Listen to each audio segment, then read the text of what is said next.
اچھا یہ موکل کا لفظ ایک استعمال ہوتا ہے بڑا، یہ موکل کیا چیز ہے؟ قرآن پاک کی جتنی بھی آیات ہیں اور جتنے بھی اسماء حسنہ ہیں ان کے خدام ہوتے ہیں، ان کے خادم ہوتے ہیں، خادم ہوتے ہیں۔ ان خدام کو خادم بھی کہتے ہیں اور موکل بھی کہتے ہیں۔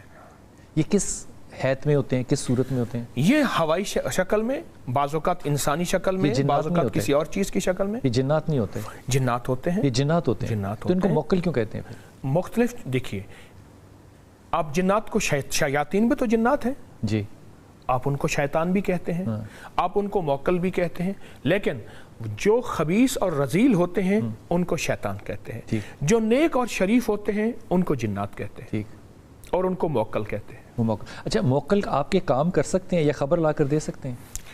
اگر کسی کے ایسے واقعات ہیں، شاہ عبد القدوس گنگوہی رحمۃ اللہ علیہ، گنگوہا میں ان کو بہت بڑا مزار ہے، 2-3 صدیوں پہلے کے بزرگ تھے، ان کے موکل تو ان کو ہر چیز اٹھا کے لا کے دیتے تھے۔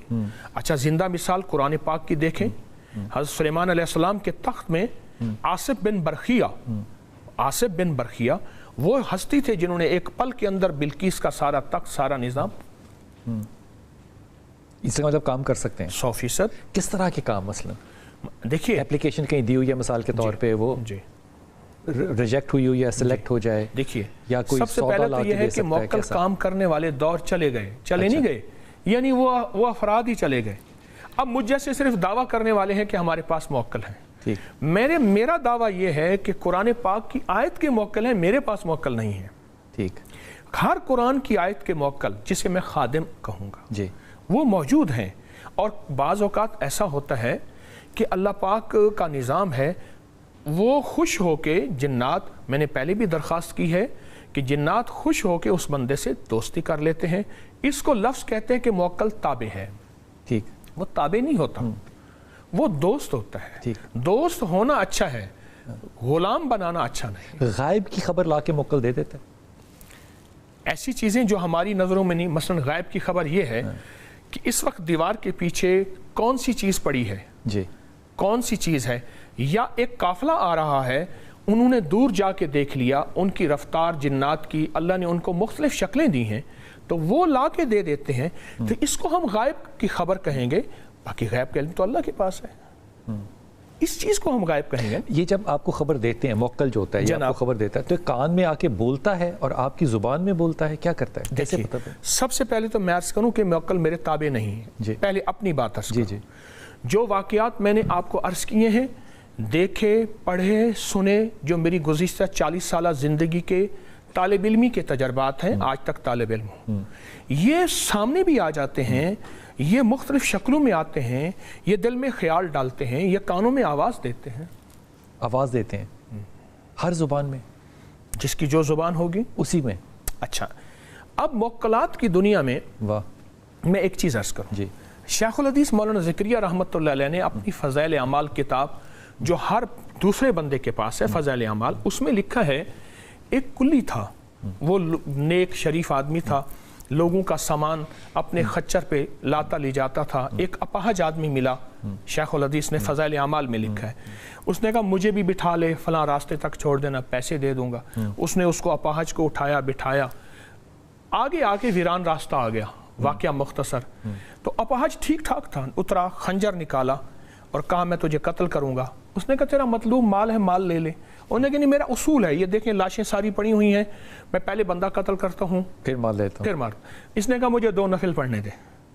اب یہ وہ قتل پہ اصرار کر رہا، اس نے 2 نفل باندھے تو اور کوئی آیت اس کو سمجھ نہیں آ رہی، تو اس کے منہ پہ بے ساختہ آئی آیت امن یجیب المضطر اذا دعا، بس یہ آئی اور اس نے خنجر کا وار کرنا چاہا، عرشوں سے آواز آئی ٹھہر جا، اور نیچے ایک بندہ آیا، اس کے پاس غرض تھا، مارا، جہاں وہ گرا آگ کے شعلے گزرے، وہ شخص جانے لگا۔ تو انہوں نے پوچھا اے میرے محسن آپ کون ہیں؟ کہا میں اس آیت کا خادم ہوں، اس آیت کا موکل ہوں۔ آج بھی جو بندہ بے چین پریشان ہو، اس آیت کو اضطرار کی حالت میں پڑھے اسی طرح۔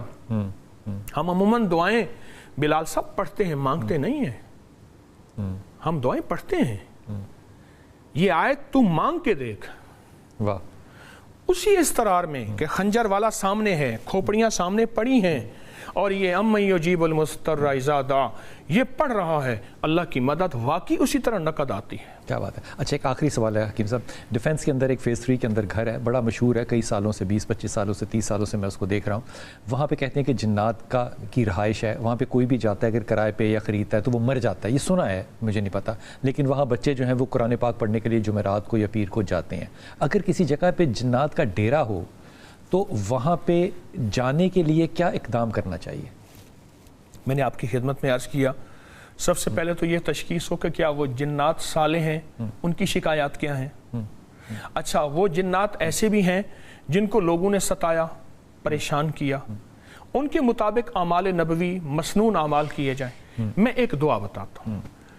حضرت کعب بن احبار وہ صحابی ہیں جو یہودی سے مسلمان ہوئے تھے، اور وہ جادو کے بہت بڑے ماہر جادوگروں نے حضرت کعب کے اوپر جادو کیا، اور وہ فرماتے ہیں اگر میں یہ دعا نہ پڑھتا تو جادوگر مجھے پتہ نہیں کیا بنا دیتے۔